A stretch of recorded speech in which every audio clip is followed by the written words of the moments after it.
आपका जिससे भी संसारिक चीज से संबंध है, जिससे अभी हम परसों देख रहे थे, ये कल भी, कि जब मंदिर में मूर्ति रखी है, माता की मूर्ति रखी है, ये पेड़ लगे हैं, ये शर्ट बन गया, जिम बन गया, ये स्थायी हो गए, हम चले जाएंगे। लेकिन ये आपने जो बाजार बनाया, बाजार आपका बना रहेगा, लेकिन आपका शरीर तो चला जाएगा। आज इस बाजार में, जो दुकान में, जिस हाट में, जो गांव में, जो गली में, जो खेत में, जो कल्याण में, दुकान में, मकान में, जिस वाहन के साथ, जिस कमरे में आप ध्यान स्नान करते हैं, जब शरीर जाता है तो सब। इसलिए नादानी मत करो कि इससे अधिक प्रेम हो। अगर प्रेम करोगे इससे, तो आपका मन कहीं किसी भी दीवार में लग गया, मकान की किसी चौखट में सट गया, तो आपको फिर मकान दीवार बनना पड़ेगा। बुद्धि जीव दोनों ही यदि कृष्ण के साथ रहेंगी तो कोई विपत्ति नहीं आएगी। बुद्धि और मन और भगवान श्री कृष्ण से जुड़ा रहेगा तो फिर आपके पास कभी आपत्ति नहीं आएगा। बाल लीलाओं की एक रहस्यमय बात यह है कि नंद बाबा, नंद और यशोदा, जीव और बुद्धि जब तक गोकुल से दूर होते थे, कोई ना कोई संकट आया। नंद बाबा और यशोदा गोकुल से अलग हो गए। गोकुल में कौन है? भगवान कृष्ण, और कृष्ण से अलग हुए, आपत्ति। आपकी हमारी को वही स्थिति है। अगर हम भगवान से अलग होकर संसार में गए तो आपत्ति में यशोदा अर्थात बुद्धि। यशोदा कौन है? पुजारी याद आपका बोल दीजिएगा। देखिए, यशोदा अर्थात बुद्धि जब तक श्री कृष्ण से परे हो जाती है, और नंद अर्थात जीव जब भी श्री कृष्ण को भूल जाता है तो राक्षस आ जाते हैं। आप भगवान को कभी मत भूलना। भगवान को भूलोगे तो संसार के राक्षस आपको घेर, संसार के राक्षस।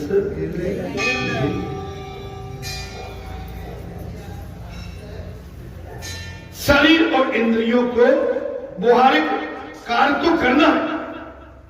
शरीर है आपका, इंद्रियां है, आपको व्यवहारिक काम तो करना पड़ेगा, लेकिन उसके प्रति आसक्ति नहीं। क्या नहीं? तो हल्की से उसमें फंसे। मैं नाती के बगैर नहीं रह पाऊंगा। अभी मैं देख रहा हूं कुछ नाती हो जाते हैं, बेटे हो जाते हैं, मैं जानता हूं, चिपका के बड़ी बात से, और फिर ऐसे ऐसे करेंगे, ऐसे ऐसे, और फिर ठीक है भाई, ठीक है, सबके नाती। अच्छा, ऐसा कोई नहीं है जिसके नाती पोता परिवार ना हो। इस संसार इतना बड़ा है कि सभी के नाती पोते सब कुछ है, लेकिन हम अगर उसके प्रति आसक्ति बन के बैठ गई तो फिर हम भगवान को भूल गए। हमने क्या किया? हमने संसारी जीवन, नाती, बेटा, बेटी, बहू, इससे प्यार करना शुरू कर दिया। किसको भूल गए? नाती के चक्कर में भगवान को। बुरा तो नहीं लगता? और भगवान कहते हैं कि ठीक है, नाती के अंदर तो मेरा ही स्वरूप है, लेकिन मूल धारा तो मैं हूं। अगर मूल धारा को भूल जाओगे तो फिर मैं नहीं तुम्हारे साथ। भाई आपकी उत्पत्ति आपके माता पिता है कि नहीं? तो माता पिता को आपने भुला दिया और नाती को लिए घूम रहे, और माता पिता कर ले, और माता पिता कर देखो जे कैसा पावरो है वो माने हमें दिखती नहीं। हमें जब हम अपनों को, बड़े बूढ़ों को और अपने पुरखों को, अपने गुरु को, महापुरुषों को, संतपुरुषों को, भगवान को, श्रेष्ठ जी और जो भी वेद वेदान है, संस्कृति हमारी है, जब उसको भूलने लगते हैं तो हमारे फिर साथ भगवान नहीं रहते। अब कोई कहेगा बच्चा रो रहा है, नजर लग गई, नजर तो लगेगी भाई, तुम्हारी नजर लग गई उसको। वो कहेंगे नहीं नहीं पड़ोसन की लग गई, पड़ोसन से कहा लेना देना, क्या उसके नाती पोते नहीं है? भाई नजर तुम्हारी खुद की लग गई, क्या तुम्हारी आसक्ति 24 घंटे उसके चेहरे पे। पुजारी जी और दोस्त दे रहे पड़ोसी को, अरे दादी आई थी कि दादी की तो नहीं लग गई, क्या दादी की नाती नहीं है क्या? काकी आई थी, काकी का कोई है नहीं क्या? अरे नजर तुम्हारी खुद की लग गई, क्योंकि तुम्हारी दृष्टि उससे दूर होती रहती है।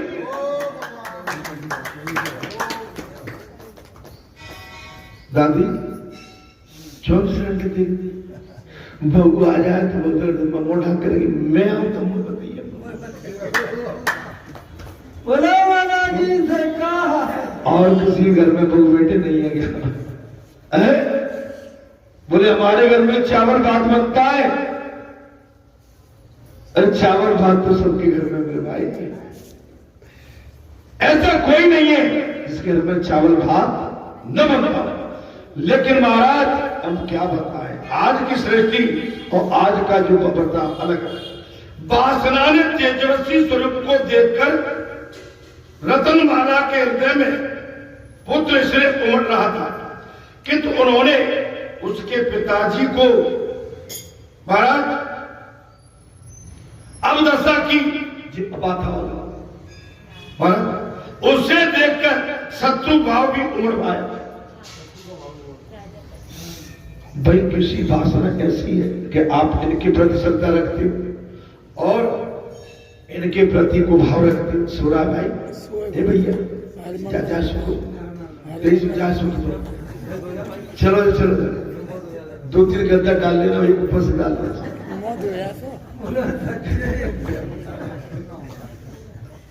वासना के तेजस्वी स्वरूप को देखो, मैया ने कितनी बढ़िया कथा मैया ने सोने देती है।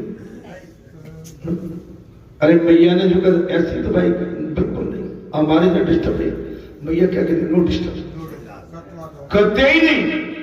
कथा में एक कथा का मतलब होता है जो प्रवक्ता होता है, जो व्यास के प्रमाण हो, उसका सीधा कनेक्शन भगवान से जुड़ जाता है।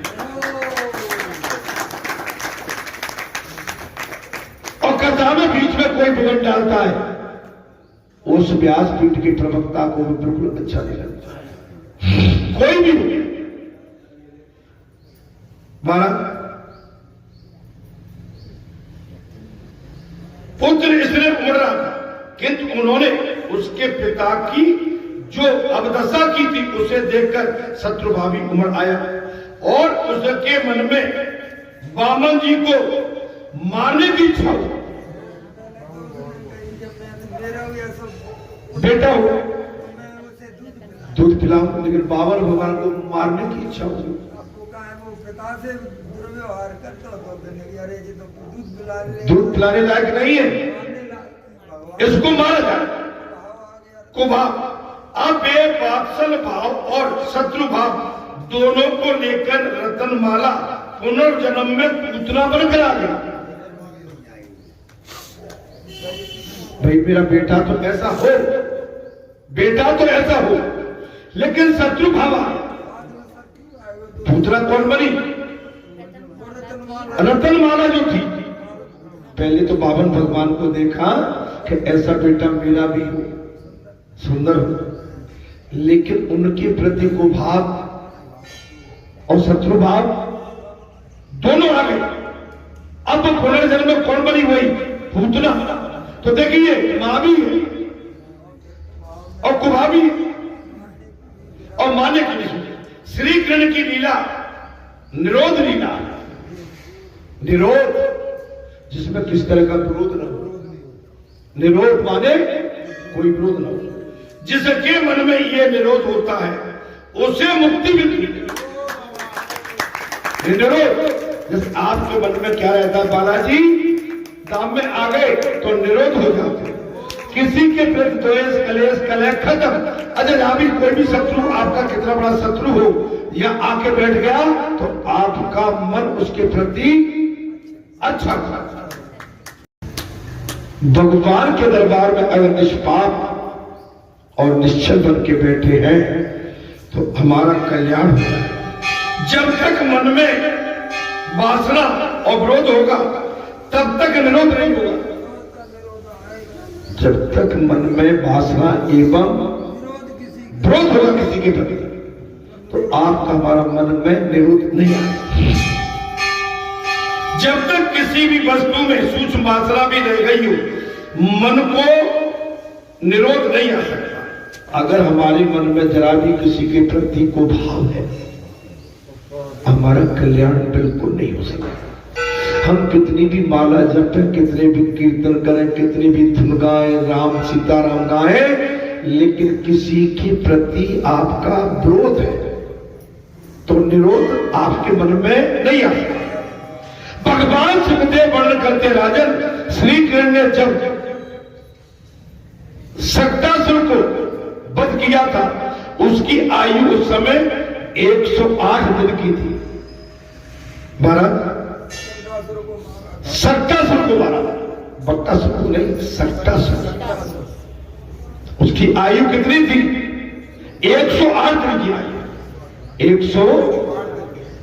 अरे कृष्ण के दर्शन के बिना गोपियों को चैन नहीं आता है। भगवान के दर्शन के बिना गोपियों को चैन नहीं आता है। वे प्रातः काल ही कन्हैया का दर्शन करने आ जाते हैं। वे प्रातः काल ही कन्हैया का गोकुल में दर्शन करने आ जाती है। यशोदा जी के पास बड़े सवेरे गोपियां आ गई। कथा को ध्यान से सुनिए। गोप प्रेम भगवान की प्रेम। यशोदा के पास जैसे ही सवेरा हुआ सारी गोपियां आ गई तो उन्होंने कहा, अरे बाबरी सखियों, क्यों मेरे लाला को देख के बिना तुम्हें चैन नहीं आता? सवेरे सवेरे आ गए। यशोदा मैया ने कहा, बाबरी गोपियाओं, तुम सवेरे सवेरे अभी हम सो के भी ढंग से नहीं उठ पाए, 8 बजे सवेरे से उठ नहीं पाए हैं और तुम क्यों आके सवेरे सवेरे आके तुम्हें चैन नहीं आता? ये तो सोचा होगा इतनी जल्दी क्यों आ गई? भाई आप इतनी जल्दी क्यों आ गई? कभी सोचा नहीं? आप किसी के घर सवेरे सवेरे पहुंच जाओ और बोले क्यों आने में? अब हमें तो दादी के दर्शन करना है, बोले हमें महाराज जी के दर्शन करना है। हमारा मतलब कोई संसारी वातावरण नहीं था, हमें केवल भाव भक्ति खींच के ले आई। एक समय की बात है, शनिवार का दिन था जी, करीबन 15-18 साल हो गए। कितनी हो गई? 15-18 साल हो गए। हम उस समय नौकरी पे नहीं थे, रिजाइन करके घर पे बैठे। मुझे निकलना था यहाँ के लिए। कहाँ के लिए? और हम सुबह 6 बजे पहुंच के, एक अधिकारी थे हमारे, अच्छे मित्र भी थे अधिकारियों के साथ। हमारे 6 बज रहे थे, 5:30 और गर्मी का टाइम, हमें आना था कहाँ? बालाजी। हम पहुंच गए वहां। अब जाके हम गए महाराज तो सुबह हमने देखा तो हमको इस तरह से देखने लगे, सब क्या चक्कर है? बोले सुबह सुबह कैसे आ गए? हमने कहा, शैलेश सिंह हमारे अच्छे मित्र भी अधिकारी सीनियर थे मुझसे, मैंने कहा साहब जी? बोले अभी तो बाथरूम में। बाथरूम का नाम सुन के मेरा माथा ठनका, भाई पागलों की तरह सुबह किसके घर पे आ गया? महाराज उनका बच्चा निकला। हमने कहा है तुम्हारी माता जी? बोले संबंध परिवार से। बोले अंकल वो योगा में नहीं। अब क्या हुआ? मुझे बैठे बैठे नहीं, योगा में कहीं नहीं है, वो जाने वाली थी बस योगा के। अब 10-15 मिनट हो गए तो मैं अपना मत्था वैसे हमने कहा आ गया मैं सवेरे सवेरे, हमने कोई सो के नहीं उठाया, कोई बात होगा। बाहर मैं चलने लगा तो वो आई अंदर से, बोले भैया रुको अभी हम देखते हैं बताते हैं। उनने कुंडी खटखटाई बाथरूम में, उनको आधा घंटा हो गया टॉयलेट में घुसे। और उधर से कुछ उनकी अजीब सी आवाज आ रही है, भैया देखो कुछ गड़बड़ है अपने बाथरूम में। और हम भी गए तो उनकी आवाजें, अजीब सी आवाजें आ रही बाथरूम से, कुछ नहीं। अब हमने कहा कहाँ से क्या करें, के बाद हमने आवाज लगाई, बोले कुछ नहीं, कुंडी अंदर से नहीं। हमने वो एक रोशनदान था, और रोशनदान को पकड़े हम, तो वो रोशनदान इतना कमजोर था, अब वो पकड़े तो खचा चलाए, हम भी गिरे, वो रोशनदान हो गया। फिर टेबल रख के हम चढ़ा दो, देखे वो बेहोश पड़े थे, उनके मुंह से झागा।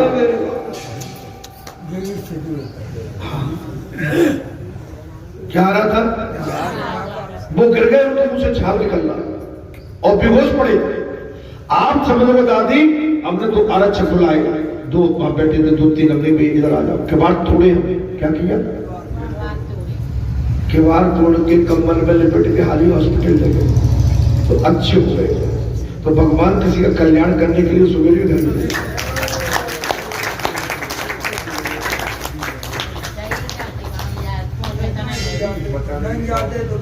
लेकिन भेज दिया, बोले तुम्हें आज कुछ अच्छा करना। भारत जी हकीकत है, ये सपना नहीं, हकीकत। बोले इतनी जल्दी आप क्यों आ गए? गोपियों तो कह रही है सवेरे सवेरे जो कोई आने का टाइम है क्या? उसे देखना तो देख जल्दी। अगर कन्हैया को तुम्हें देखना है तो जल्दी देख लो, किंतु हाँ वहां पर जोर से बातें मत करना। माँ जसोदा कह रही है लाला सो रहा है, तुम्हें देखना है, दर्शन करना है तो जल्दी दर्शन कर लो। एक चीज और करना, क्या? बोले जोर से बातें मत करना, नहीं तो वो जाग जाएगा, नहीं तो वो जाग जाएगा। गोपियां कन्हैया को देखकर आनंद विभोर हो गई। गोपियां कन्हैया को देखकर आनंद विभोर हो गई। तो सही से बताओ, मंगल, शनिवार and other day and other festival जो भी त्योहार आते हैं, आप यहां आने के बाद आनंद महसूस करते हो? इसको देख के अपने बाबा के दर्शन। जी महाराज, गोपियां कन्हैया को देखकर आनंद विभोर हो गई। एक ने कहा सोया हुआ कन्हैया कितना सुंदर दिखाई। अरे बच्चा कभी सोया हो, कभी सोए बच्चों को देखा है? बहुत सुंदर दिखता है, बहुत सुंदर। अच्छा छोटा बच्चा हो ना, सोते सोते में हंसता नहीं है, हंसता जानते हो, उससे भगवान के दर्शन होते हैं। जब बच्चा छोटा सो रहा हो, असरा हो, तो समझ लो उसे भगवान के दर्शन हो। आप बंदाएं लगा सकते हैं महाराज। और गोपियां कहने लगी अरे सखी देखो तो सही, जो सोया हुआ बच्चा कितना सुंदर दिखता है। एक ने कहा लाला के केस कितने घने। एक गोटका ने कहा अरे सखी लाला के केस कितने घने एवं सांवले, काले, घुंघराले। दूसरी ने कहा उसकी उंगलियां कैसी कोमल है। ये गोपियां कौन थी? पूर्व जन्म के देवता, योगी, बैरागी। महाराज योगी बैरागी। तो एक गोपी ने कहा लाला के चरण कैसे कोमल है। कभी आप भगवान का श्रृंगार कर देखकर इस तरह का भाव रखेंगे तो भगवान आपको भरपूर आशीर्वाद देगा। सखी लाला के चरण कितने कोमल है, बाल कितने सुंदर है, उंगलियां कितनी सुंदर है, नासिका कितनी सुंदर है। और महाराज कोमल है, पकाने का मन हो रहा है, धोने का मन हो रहा है। कन्हैया के चरण कमल कितने कोमल है। अरे सखी इन्हें पखारने का मन हो रहा है। जब भगवान के प्रति इतनी श्रद्धा, आस्था और समर्पण भाव बढ़ेगा तो गोपी भाव बन जाएगा। हमारा आपका हृदय निर्मल और महाराज बहुत ही सुंदर हो जाएगा। एक गोपी लाला की आंखों की तो बात करने का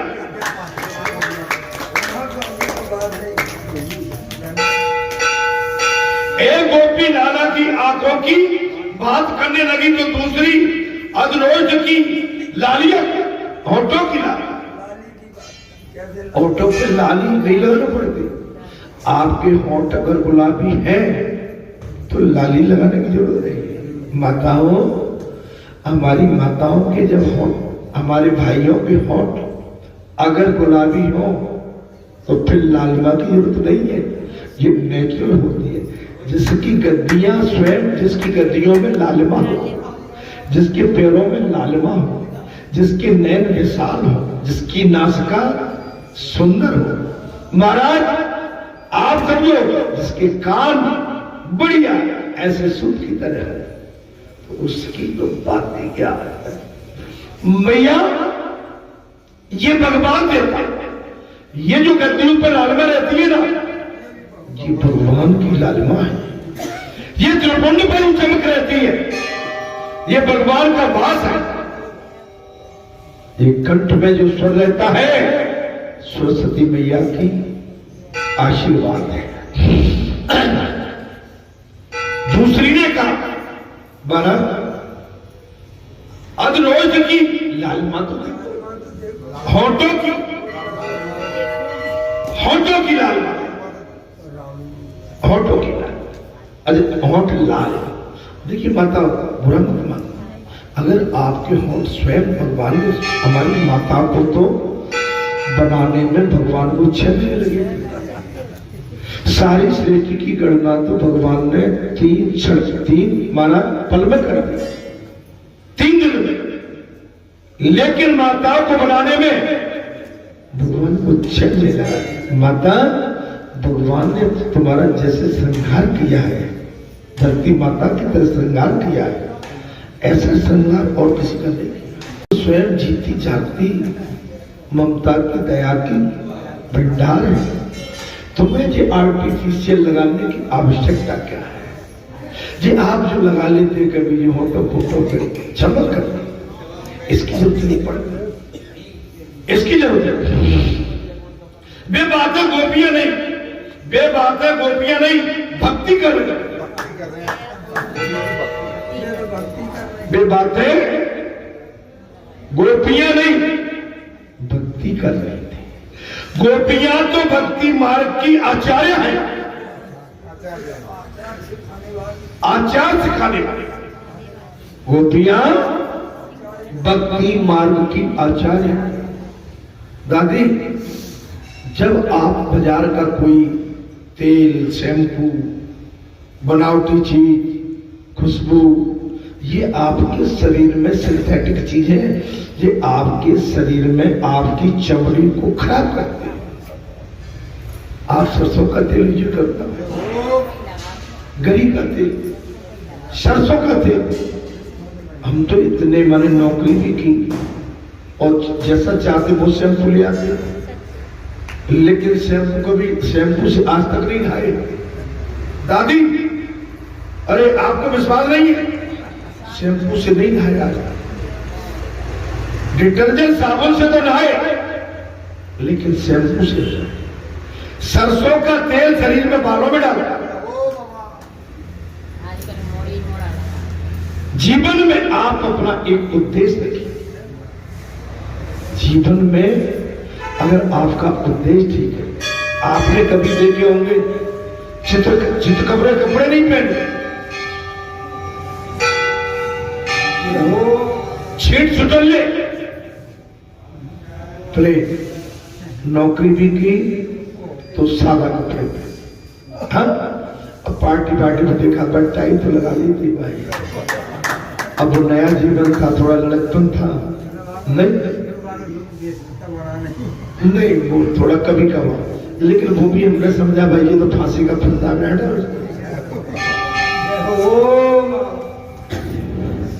जीवन में आप अपनी संस्कृति से जुड़ रहिए, सहज एवं सरल रहिए। यहाँ पर बातें बढ़िया, वे बातें गोपियां नहीं, भक्ति कर रही। पुजारी जी, गोपियां तो भक्ति मार्ग की आचार्य है, वो सिखा रही है किसको? हम आपको सबको कि भगवान के प्रति हमारा भाव कैसा होता है। महाराज भक्ति किस तरह की जाए? अपनी भक्ति भगवान के प्रति, इस संसार के प्रति कैसे की जाए? वे गोपियों ने ही सिखाया। गोपियों ने ही सिखाया। यदि तुम भक्ति करनी है तो परमात्मा के अंग अंग का चिंतन कर। ये नहीं वो तो गोरा है, वो काला है।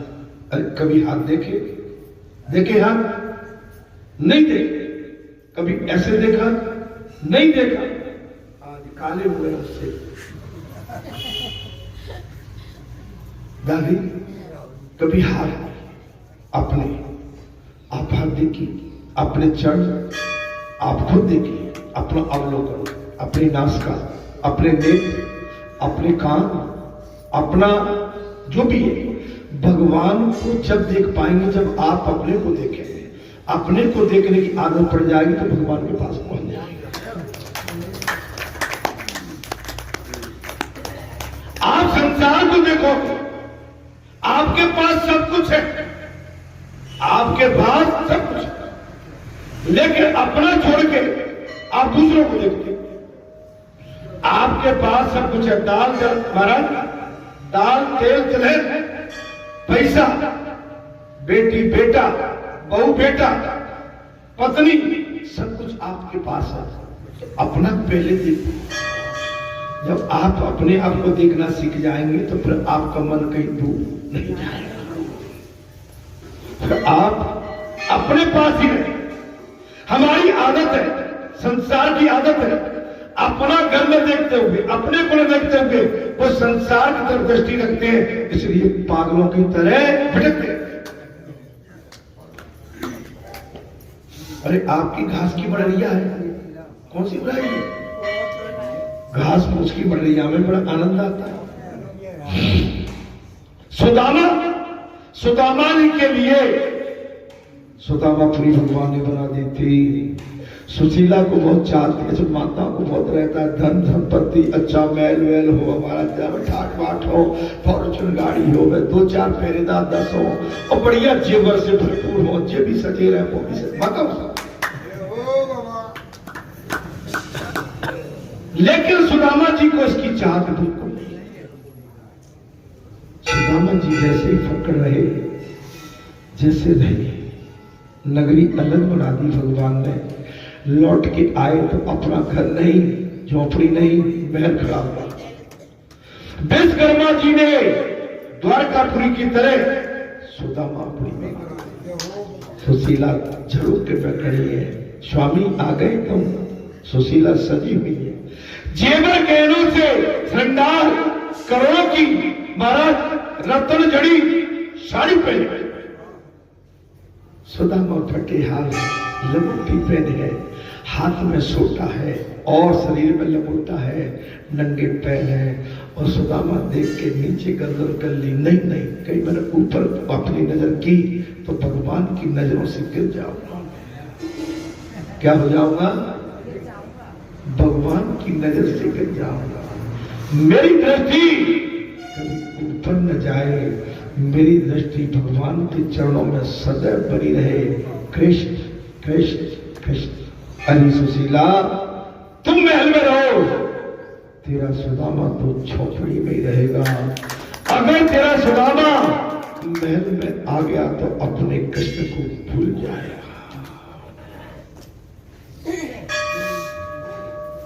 इसलिए मैं अनुरोध करता हूं, अपनी हैसियत में रहना चाहिए।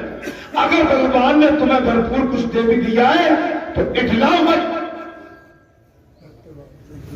बचा के खाओ। कैसे खाओ? बच के खाओ। हे संतो, हे महात्माओं, खेल के सभी अंगों में दृष्टि स्थिर करना ही भक्ति है। वही भक्ति। स्वरूपा भक्ति के बिना भक्ति फलती फूलती नहीं है। स्वरूपा भक्ति के बगैर आपकी हमारी भक्ति फलती फूलती नहीं है। भगवान का स्वरूप चित्त हृदय में लगा। भगवान के स्वरूप अपने हृदय में लाइए। भगवान का आकार मन में जम जाता, भगवान का आकार मन में, तो दर्शन में बड़ा आनंद आता। यदि भगवान का आकार आपके हृदय में स्थिर हो गया तो दर्शन में बड़ा आनंद आता। जब तक भगवान के स्वरूप में आसक्ति नहीं हो पाएगी, कथा जी कहती है, जब तक भगवान के स्वरूप में आपकी आसक्ति नहीं हो पाती तब तक संसार की आसक्ति से छुटकारा नहीं मिल सकता। जब तक भगवान के प्रति आसक्ति नहीं होगी तो कथा जी कहती है कि संसार की आसक्ति से हमें छुटकारा नहीं मिलेगा। आपकी इतनी बड़ी कथा हो गई, आपके मेहमान आए, बहन बेटी सब आए, सब आए, दमाद आए, समधी आए, समझन आई, नाना आए, फूफा आए, मौसा आए, मौसी आई, माई आए, मामा आए, सब आए, नाती आए, बेटे आए, नंद आई, दौरानी आई, जठानी आई, साली आई, सारज आई, सब आई, लेकिन उनके प्रति आसक्ति नहीं, उनके प्रति आसक्ति नहीं। उनको हम सबसे प्रणाम करते हैं, नमन करते हैं कि आपको भगवान की कथा के माध्यम से उनके दर्शन हो पाए, उनके प्रति आसक्ति नहीं।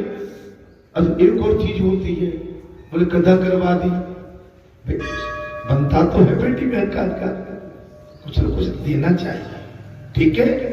ये क्या था, ये कुछ सार्वजनिक काम था, तो मेरा आप सभी से अनुरोध है, आपकी जो भी बहन बेटी आई, अब बाबा का तो भाई सभी, अगर बाबा यहाँ बैठ जाएगा तो बाबा के लिए तो बहुत, अगर बाबा 6 महीने भी दक्षिणा देता रहेगा तो पूरी नहीं होगी। आपका कर्तव्य बनता है, आपके हर घर का, कि आप अपने जो आए थे आपके नजदीक, आपके जो निजी नजदीक, आप उनकी सेवा करिए ना भाई, कौन रोकता है? और की होगी। तो मेरा अनुरोध आपसे यही है, बहन मेरी है, बेटी मेरी है, सब मेरी है, लेकिन बाबा तो आशीर्वाद दे सकता है।